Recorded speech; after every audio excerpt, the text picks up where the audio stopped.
We only had 3 of the top quarterbacks work out, which, again, I do think in a lot of ways improved their stock. Michael Penix Jr., J.J. McCarthy, right, Bo Nix, right, and then the other top 3 sat out with Drake May, Jaden Daniels, and Caleb Williams a little bit because like what you talked about. Oh, hey, we're top guys.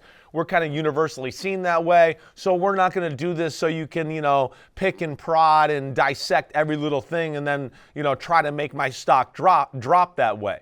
Right? So, and again, I don't know if I necessarily believe in that and love that all the way, right? If you throw, go out there, dominate, show people, like C.J. Stroud last year, right? And that's where Caleb Williams, I understand his decision, but at the same time, I'd be like, man, you could dominate these guys and show everybody what you got and just kind of be like, no need to. But you're right, he doesn't need to. What's I get the point? I get it. Right. I know. He's already done it. I get 3 you. years, 4 years, you. however many years I get you. But, it did help some of the other guys. Like Michael Penix Jr., I think, again, for people to watch him and watch him the way he threw the football out there, you see how naturally gifted he is at it, how it's just easy for him.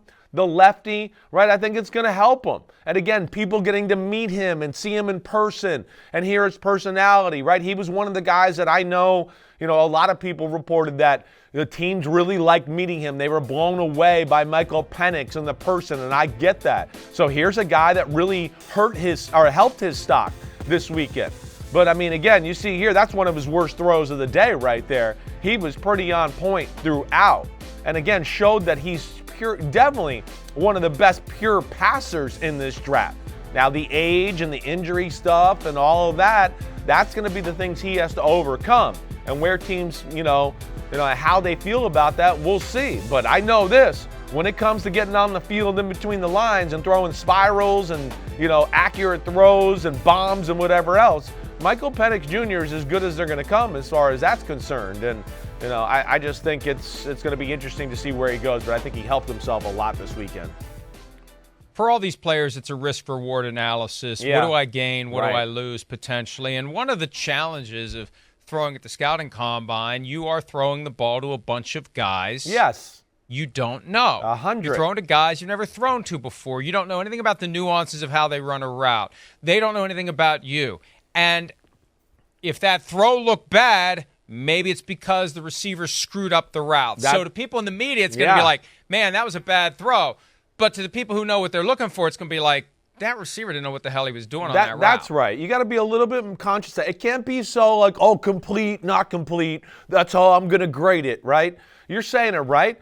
Some of these routes, some of these kids, it's the first time they're ever running the type of route. And, yeah, of course it's the first time they're ever doing it with the quarterback. So you might have one guy who, hey, we're running let's say the corner route, right? The whole flag route in the backyard. Some guys are going to break it at 12. Some are going to break it at 10. Some take it on a 45 angle. Some take it a little closer to the sideline. So that's where I don't sit there and over-dissect all of that, right? Because I don't expect that. What I look for is the look, the throw, right? The type of throw. How does the ball look coming out of his hand? Oh, okay, he missed the target by half a foot. Whoop-de-effing do. He'll hit it when he practices with the guy. Let's not overanalyze that. What I liked about it, Michael Penix Jr. let it go for the most part. I think he could even let it go more, but he let it go, and he's just a natural. J.J. McCarthy, he, to your point, missed some throws, right? And I think people watching will go, oh, he missed some throws. But what I liked about J.J. McCarthy is he did let it go. Right? He threw some balls where I went, man, that was an NFL-type throw. I know he missed that out route, but he let it rip. He wasn't like, oh, I just want to, I'm going to, baby it out there and complete it just so nobody will say I had a bad completion percentage. Like, throws like that. I got no problem with that. That's a good throw. It just shows me that he can rip it and throw an out route with ease, and it's no problem for him. So what, he missed by half a foot. Don't over-dissect that. So that, to me, again, was another positive for J.J. McCarthy in the fact that, yeah, he missed a few throws here and there, but he showed his arm strength. He threw the ball 61 miles per hour.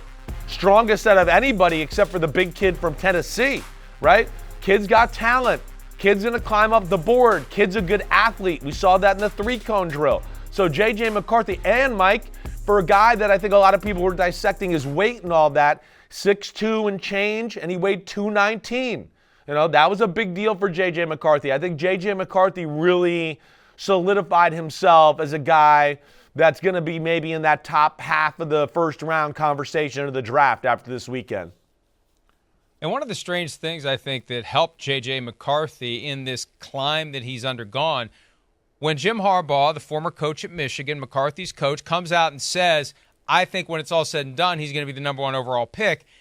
I think Harbaugh knew what he was doing. Obviously, he's not going to be the number one overall pick, but it injects him into the mainstream of the top quarterbacks. It gets more people in the media paying attention to J.J. McCarthy at a time when maybe they hadn't been. And I think all those things come together, and they begin to create a push for a guy that, now, look, his work speaks for itself or it doesn't, but there was a Michigan quarterback 24 years ago that was pretty well accomplished on the field, and that was lost on a lot of teams over and over again through 198 picks in 2000 before the Patriots put in the card with Tom Brady's name on it. So sometimes you do need a cheerleader. You do need somebody to get others to pay closer attention to a guy who has performed at a high level at the college level. Yeah. So McCarthy now, right. He's in the mix with some of these other top guys. Definitely. And McCarthy, right, his stats aren't going to be mind-blowing and all that. Right? They had games where, like, we talked to Blake Corum. They didn't throw the ball in the second half of the Penn State game. They ran the ball 34 straight times, right? People are going to look at that as an indictment on J.J. McCarthy. I'm going to go, no, it's not. To play that way is hard. Oh, wait, I haven't thrown a ball, coach, in 3 quarters. Now, next week you want me to come out firing? Thanks, coach. Thanks for getting me in a rhythm. So he's going to really understand how to play the game and manage an offense and do things like that, let alone his talent is damn good too, right? So, I think J.J. McCarthy's a guy we'll continue to hear his name, or I think it already is kind of rising up the board, along with the other quarterback who we haven't hit on yet, Bo Nix. Bo Nix, he's a player. There's no doubt about that. And he did, the combine, came out here, threw it well. But Mike, to me here, and this is where I was impressed with Bo Nix on film, his arm is much more powerful than people want to talk about, right? He gets a bad rap because they threw a ton of screens at Oregon. It was either like they threw a screen or they threw a bomb, right? So he's kind of picked apart for that a little bit, but his arm is plenty strong. There's no doubt. But what I didn't love about Bo Nix and his workout the other day is he kind of took the other approach.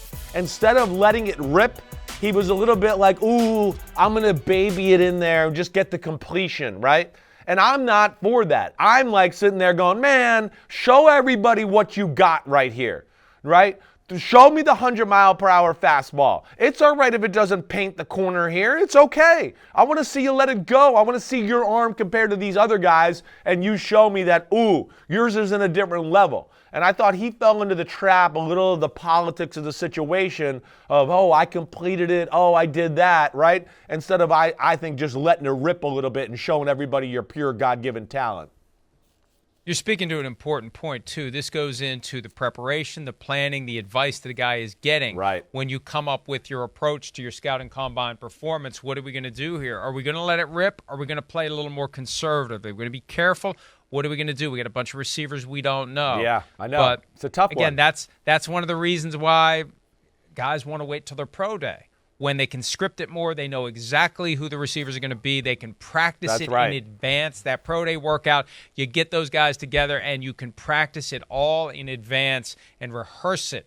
You don't get that with the scouting combine. So I can understand why a guy might be a little more careful, especially when he's thinking, where do I fit now? Yes, that's right. I don't want to take the chance of falling. Right. And do I really have much of a chance of rising? I am going to play it straight. I am going to keep it in a range of carefulness. Yeah, gotcha. And not put myself in a spot where, knuckleheads on Monday are going to be saying, man, what a disaster. Yeah, it was only 64% on the combine, right? I mean, that's what you're scared of, right? And I understand. I was there in that situation too, where, again, I couldn't let it rip probably to the same capacity I really wanted to because, there is a little bit of, I just want to make sure I complete it and I'm careful a little bit. It's finding that fine line. But at the end of the day, like we talk about, that was cool. It was good to see. I think it helped those guys. And then now we go to the film and start to dissect it there, and that'll give us, our most true picture of what these guys really are. Hi, it's Mike Florio. Thanks for watching PFT on YouTube. Hit subscribe for the latest news and analysis from Pro Football Talk.